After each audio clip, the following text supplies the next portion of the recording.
everyone, it's Sylvia here from Casino Library and welcome to Tangles on Tuesday. In this series, we're going to take you through the process of creating beautiful art pieces known as Zentangle. And welcome back to Tangles on Tuesday. Last week we learnt 2 new tangles, the first one being Munchin, this one here, and one of my all-time favourites, Squid. So I hope you enjoyed learning those last week. I've got 2 new tangles for you this week. The first one we're going to learn is called Pax. If you enjoyed Cadent, the tangle that we learnt a couple of weeks ago, you may recall that with Cadent, it was formed by doing a series of S strokes around our circles that we'd drawn in to form a grid. So with Pax, we're doing something similar, but we're going to be working with the letter C. So using the C stroke this week. So I've got my practice sheet and I'm going to begin with my 0.1 pen as we always do. And we'll begin with Pax. Now we're going to draw 5 circles. It's just small circles like we did with Cadent. So I'm going to draw one in the center, like that, just a small circle. And then I'm going to do another 4. So I'm going to do one above, one below, and one either side. Again, similar size, so it creates a cross formation. Now I'm going to add another 4 dots and I'm going to add them in between these circles here. So I'll just do that. And I find that doing it this way, I end up with, near enough, a circle formation. Whereas if I drew my dot here and worked my way around, it wouldn't be as close to a circle as what I get when I use that technique. So just a little tip for you today. Now what we're going to do is each of these dots, using the letter C stroke, is we're going to join from the outside dot into the center one. And each of these dots will join in the same way. So I'm going to do that for you now. Doesn't matter where you start, just one of those dots. I've started at the top and I've just done a gentle letter C curving round to the bottom, and I'll do the same with this one and this one, and I'll work my way around. Just take your time with it, and most importantly, remember to keep moving your card or your tile as you go, making sure that your hand is comfortable and that you've got your pen and your working paper in a position that's just right for you. So just joining each of those into your center. And one more to go. So there's mine there. So I've joined each of them. The next step is I'm going to do a fuller C shape off the back of this. So that was my first stroke. I'm going to start from underneath and come around, and I'm going to fill that letter C out until the back of it brushes this circle here, and then bringing it back down to the center. And we do that for each of the petals. So starting underneath, bringing it around, bringing it out, so that the back curve of my letter C just brushes the front of this circle here. And we work our way around doing the same technique. So starting underneath my circle, coming from under, bringing it out, curving it so it brushes the front of this circle here, and bringing it back down to the base. So let's give that a go. And remember to keep moving your card. Let's do a couple and then show you what that looks like.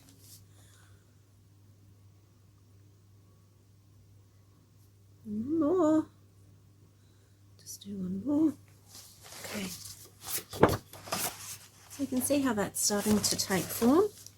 So each one, the back of that petal starts from underneath, coming around, underneath, coming around, coming from underneath, and really filling that out. So as you bring that curve around, it brushes this one here. So I've done that all the way around, and that's the basis of the Pax tangle. Really is, again, simple once you see how the tangle breaks down. So looking at that initially, you might feel a little bit daunted, but when you break it down, we can see that we're starting with this set of small circles that have been drawn in, and we also have the center one. Then linking each of those circles to the center circle with that gentle C stroke, and then bringing it out once more and bringing it all the way around. So linking it up gently, just starting at the top of the circle and bringing it down, and then doing that second C stroke and really filling it out and brushing the front of that circle there and back to your base.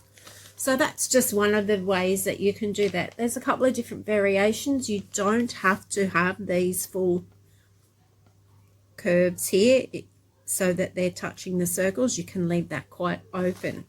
So I've drawn a second Pax here, and you can see that as opposed to bringing that second curve right around and touching the front of the circle next in line, I've actually just done a smaller curve so that I have these spaces between, I guess you could call them petals or arms, whatever you like to call them, so that I have those spaces in between. And again, it's just a matter of personal choice, so don't be afraid to have a play and see what you can come up with. Now, if I wanted to, I can continue this further. I want to add another set of circles, but they don't line up with the ones I've already done. They're going to come in between, so they're going to come in the gaps here. I've added another round of circles, and I'm going to join these back into here. So that little V shape that I've got here between those two petals, I'm going to do a gentle C, but this time, instead of curving it the same direction as these, I'm going to curve it back the other way, just curving it gently like I have there, and doing that for each one. So you can see that I'm working a backward C, and I'm going to go around and do that for each one. So I've worked my way around, and I've brought each circle back into this part of the tangle by just doing that simple C stroke. So now I'm going to repeat it again like we did on these ones here. So I'm going to come from underneath. So I'm going to come from underneath and bringing it around and dropping it back into here. So starting tucking right in under that small circle, coming out, filling it out, and dropping it back in, down into here, and doing that again for each one. As you can see, this C stroke isn't going to brush the front of the next circle along. It would be quite a full fat looking petal. I guess you could if you wanted to, but I prefer just this form. And as you go around with that, you'll see how that starts to shape up. Doesn't matter if some are a little bit fuller, looser. Again, entirely up to you. This is your tangle.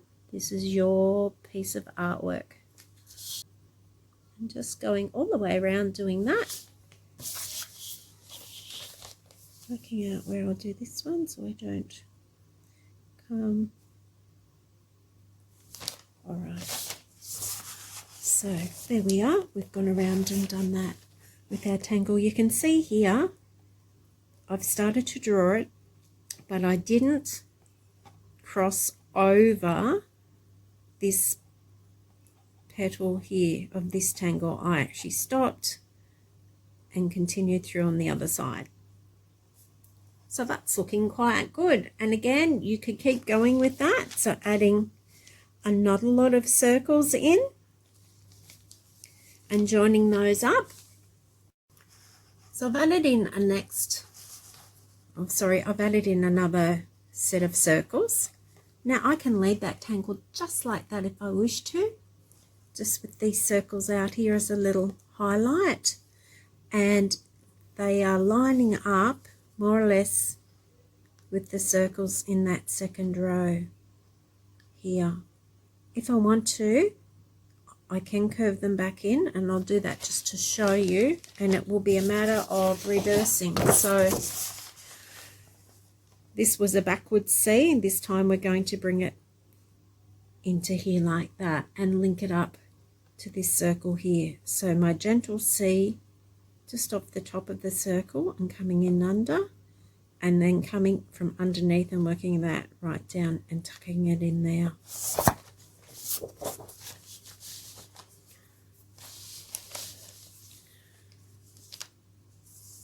So I'm just going to do the first part and just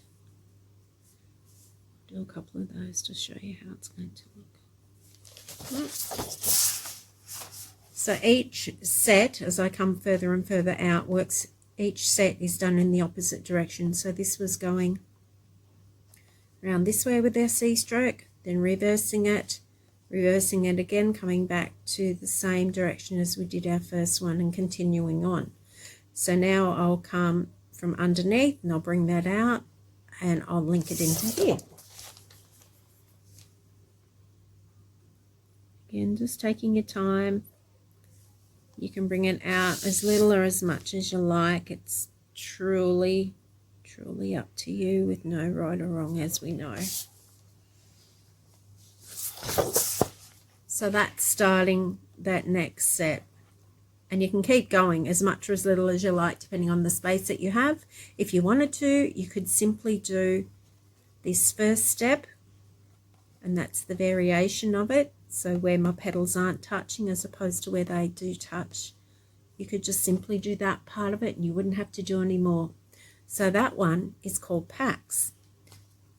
If I wanted to, and I'll do it just to show you, in between my petals, because I've done this on a smaller work area, I've got a small space in between each petal. If I had done it on a larger scale, I'd have a much bigger space, but that's fine. It's not about, you know, what's right and what's wrong. I simply want to show you how I can highlight in here. I could do it a couple of ways. I could shade it, but I thought for something different, I would just do some small lines, repeating lines in between. So just working, coming from under there, under my circle, just working some really gradual lines,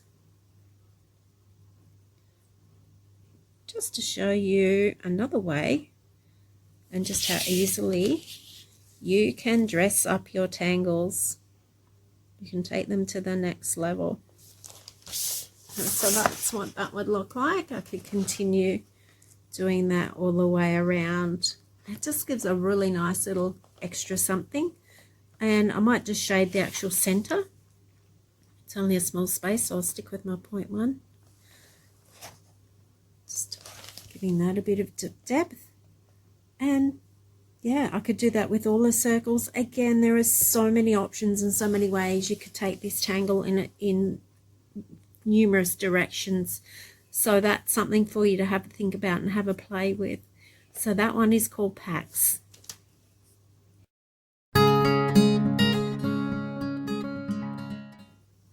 The next tangle I'd like to show is called Florz. Now this is a light and airy tangle, great as a background filler and also great for filling in large spaces. So I'm just going to draw up a bit of a grid. Now your lines can be straight or they can be curved like I'm doing here. Doesn't really matter which you choose to do. Okay. So I've simply done a bit of a rough grid there for you. What I'm going to do where each of those lines intersects is we're going to draw in a bit of a diamond shape around each one, which is straightforward. So starting here.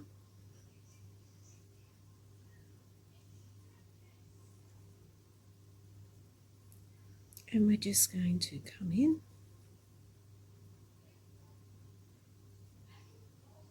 You may find, if you find it easier to turn your card the other way and do it as a square, by all means. I must say sometimes I find that a bit easier myself. So just doing my lines, do a couple to show you, where each of those lines crosses itself, crosses over, where each line crosses where each one needs. So as I've started to do here, what you can do is leave them simply like that. You don't have to shade them, or if you wish to, as I've done here, you can shade them, or you can simply leave them like that. Now it's a kind of tangle that you can add to any way you like. You could add just another square in the center here, but I like the simplicity and the light feel that it has just by leaving it open. So I like to go through and add in those lines before I come back and shade, because sometimes I decide at the last minute that I don't want to shade and it's too late because I've already started. And then once you've done it, I'm going to swap over to my 0.4 just to shade those, just because my 0.4 is a little easier because it's that thicker tip. Now again, entirely up to you. If you want to shade, you don't have to. And you will then do that for each one.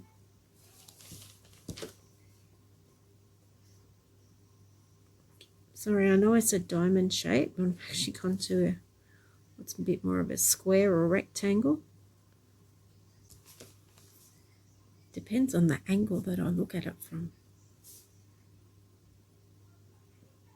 You can come back and work over them if you find that you want to keep them a bit more uniform. Just come back and add to the ones you need to add to. Again, a really nice, simple tangle that is a great filler. And it actually works really nicely with Pax that I showed you first up today. Works really nice with that as a background. So you can see that. That's how it is. So if I turn it slightly, I guess you could call them diamonds. But that's Florz. And really simple, really straightforward. I did say you, if you prefer to do it with straight line grid, by all means. I'll do one up to show you. So I've just done the traditional grid up here with your vertical and horizontal lines, and I've done a couple of different shadings for you just to show you how you can give this tangle your own touch. So here I've shaded a full row. This is what it would look like if they weren't shaded.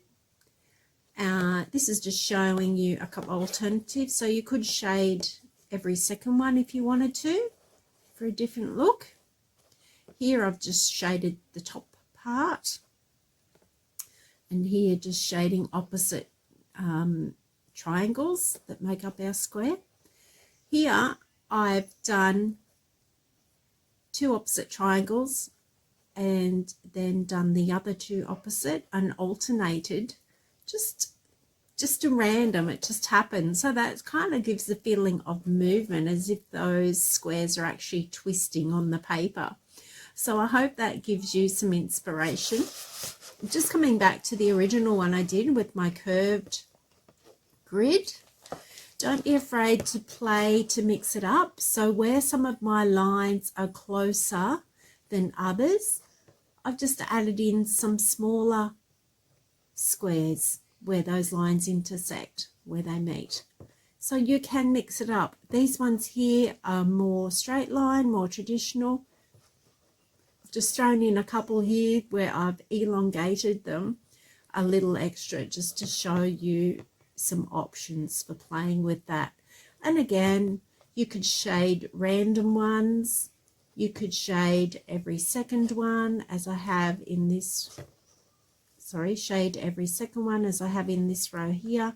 It's entirely up to you, but the main thing is to play with that tangle and just enjoy the process.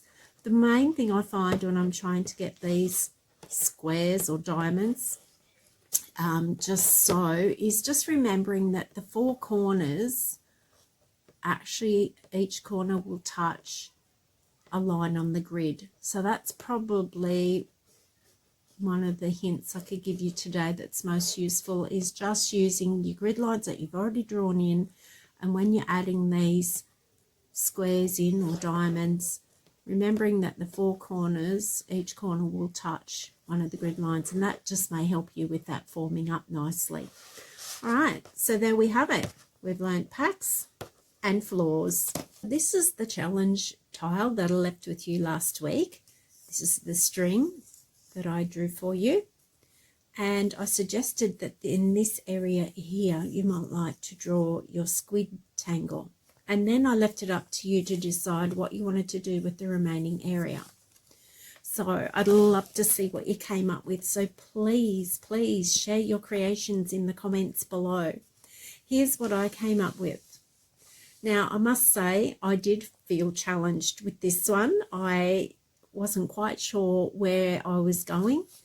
So this area here is where I did my squid tangle, and I've really challenged myself to do something different with this so that I can inspire you. So looking back again at the original tile that we had, so this area here, this area in through here is where I've done my munchin, and I've left it very free in form, tried to keep it loose. Now as I drew this, I started to think of the rock walls that you can walk out along on the mouth of a river, and then I brought in here my tipple. Now because with this string that I drew, it would have been quite easy to have my squid tangle sitting out there, not at all connected to the rest of the tangles that I've done, because the way I drew this string, this area here was out on its own and not connected to the remaining area within the string. So what I like to do, and what I wanted to show you, was how I tied that all together. When I added my small circles, once I started filling in my squid tangle here, I took some of them right out to the edge. So I've got a few points around here, which brings my whole finished Zentangle together.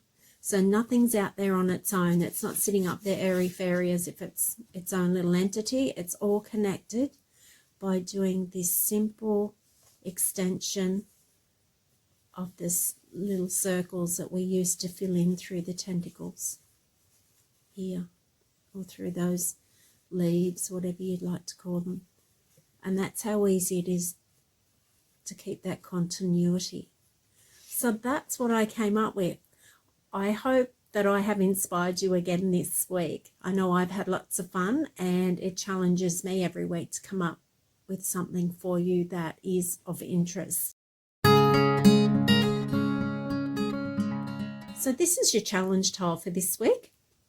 Now in this area here, I would suggest maybe practicing your Pax, doing that Pax tangle there.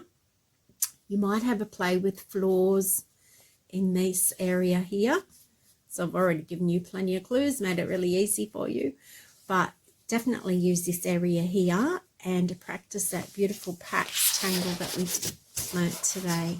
So that's this one here, using either style, so the big full looking C shape where each of those petals joins, or leaving it open. I'll leave that up to you. It's entirely up to you. It's your creation. And this is your Florz. So have a play with that. Can't wait to see what you come up with, and I look forward to meeting with you again next week. In the comments below, you'll find a link to the practice sheet that I've been using here today. If you're unable to access these from your computer at home, we'll make some packs available. All you have to do is give us a call on 666 00 250 and give us a day or two to get those ready for you. That pack will also include some pre-cut 3.5 by 3.5 inch tiles to get you started. We also have a Hobbies and Crafts Reference Centre, which is a part of our e-resources that are available on our library website. And remember, if you'd like to receive instant updates when new content is added to our YouTube channel, please click the subscribe button. Thanks for joining us here today, and we'll see you next week for another Tangles on Tuesday.